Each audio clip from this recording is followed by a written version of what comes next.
The Oak and the Drum, The Life of Paul Martin. In the quiet town of Teddington, Middlesex, on a brisk January morning in 1959, a boy was born who would one day become the face of British antiques. Paul Martin didn't arrive with a silver spoon or a gavel in hand. He came into the world with rhythm in his bones and curiosity in his heart. Raised in the rugged beauty of Cornwall, Paul's early life was shaped by the wild coastlines and the craftsmanship of rural England. He attended Falmouth Grammar School, where he was more likely to be found sketching furniture joints than solving algebra equations. His fascination with form and function led him to Falmouth College of Arts, where he studied art and woodworking. It was here that the seeds of his lifelong love for craftsmanship were sown. But before antiques took center stage, Paul marched to a different beat, literally. In his 20s and 30s, he was a professional drummer, pounding out rhythms for bands like the Choir Boys and the Dogs d'Amour.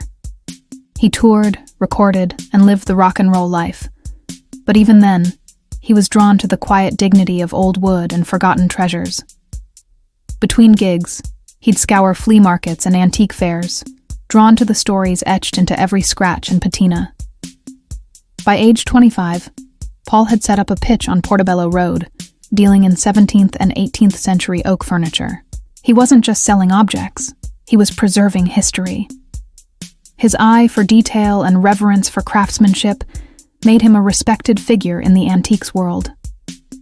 He later opened the Table Gallery in Marlborough, and then Corsham, Wiltshire, specializing in rustic English furniture that spoke of hearth and heritage.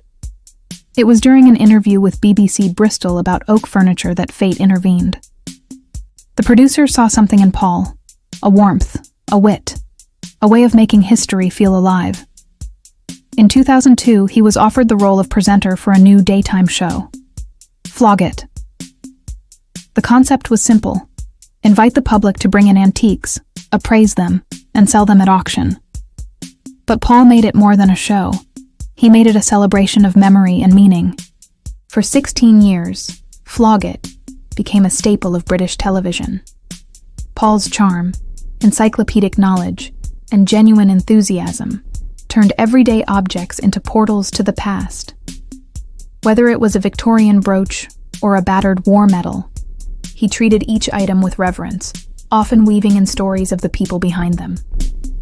Viewers didn't just learn about antiques, they learned about themselves. Outside the studio, Paul's life was equally rich. In 2007, he married Charlotte Godfrey, a production coordinator on Flog It, who later worked with Sir David Attenborough. Together, they built a life in Seand, Wiltshire, in a charming 1830s cottage nestled within 30 acres of land. Their home is more than a residence. It's a living museum, with an arboretum, horses, and a workshop where Paul still crafts and restores furniture. Their children, Dylan and Meredith, grew up surrounded by nature, music, and stories. Paul often says that the best antiques are the ones passed down with love, and he's passed down plenty: his passion, his values, and his sense of wonder. After Flog It ended in 2018, Paul didn't fade into the background. He launched new shows like Make Me a Dealer, Paul Martin's Handmade Revolution, and Curiosity, continuing to champion craftsmanship and storytelling. He also appeared into The Manor Reborn with Penelope Keith, restoring a historic property with the same care he gives to a Georgian sideboard.